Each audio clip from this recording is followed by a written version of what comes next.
अस्सलाम वालेकुम भाई फान की हाल चाल है? ठीक ठाक। उम्मीद है कि भाई तुहाडी टीम भी सारी ठीक होएगी। खैर किन्ना हो गए मौसम के मजे ले रहे हो ते इलेक्शन होने सन जिन्हें वोट पाने सन पाते हो और आपस च झगड़ना नहीं है ते रौनक लगी हैं। तुर्कियां का स्टाल इतने बैठे जे बाहर बह के काफी पीन डे पहला कुछ इन्हों दियां पालक वाली रोटियां खादियां ने ते केक शेक खादा है।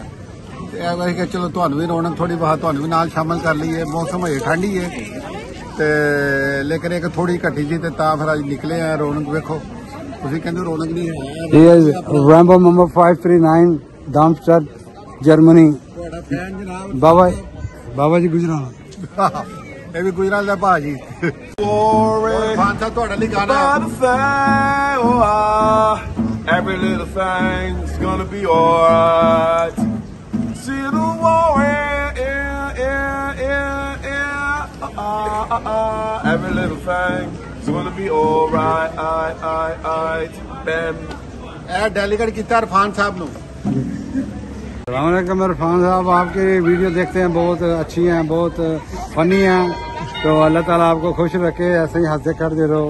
From Germany Darmstadt Pakistan Gujarat.